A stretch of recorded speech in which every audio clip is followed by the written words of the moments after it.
அனைவருக்கும் வணக்கம். மகா சிவராத்திரி அன்று சிவனுக்கு வில்வ இலையுடன் இந்த 9 இலைகளையும் சிவனுக்கு படைத்தால் செல்வம் பெருகும். வாங்க அதை பற்றி பார்ப்போம், என்னென்ன இலைகள் என்று. அரச இலை.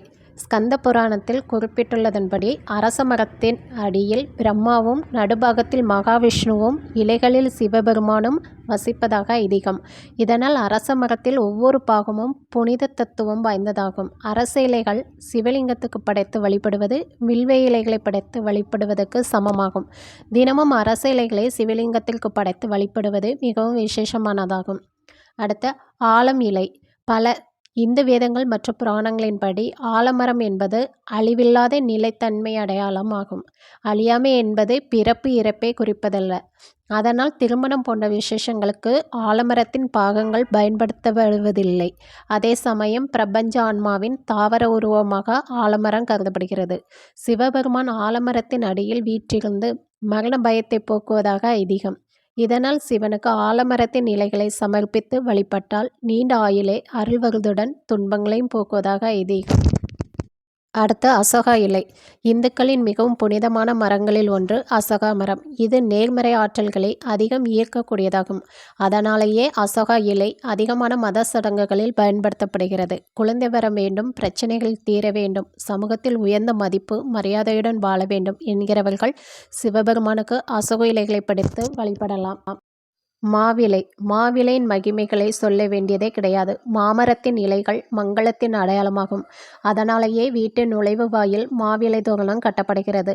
இராமாயணம், மகாபாரதம் போன்ற புராணங்களிலும் இதன் புனித தத்துவம் பற்றி குறிப்பிடப்பட்டுள்ளது.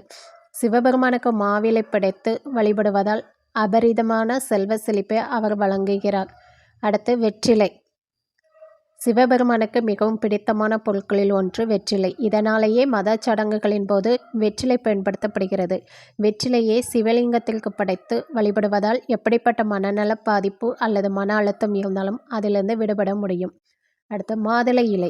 மாதுளை இலைகளை சிவபெருமானுக்கு படைத்து வழிபடுவது மிகவும் சிறப்பானதாகும். சிவபெருமானின் அருளை பெற வேண்டும் என்கிறவர்கள், மனவேதனை தீர வேண்டும், துன்பங்கள் விலக வேண்டும் என்கிறவர்கள் இந்த இலையை மகா சிவராத்திரி நாளில் சிவபெருமானுக்கு படைத்து வழிபடலாம்.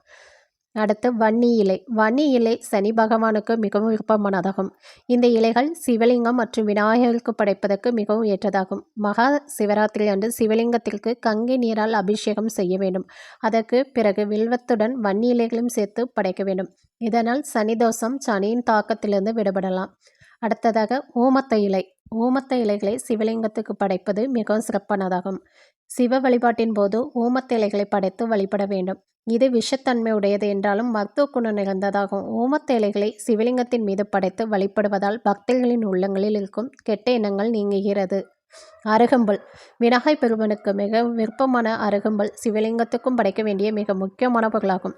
சிவலிங்கத்துக்கு அருகம்புல் படைத்து வழிபடுவதால் பக்தர்கள் விருப்பங்கள் அனைத்தும் நிறைவேறும். இது சிவபெருமானின் மனதையும் திருமேனியையும் குளிர்விக்கக்கூடிய ஆற்றல் மிகுந்ததாகும்.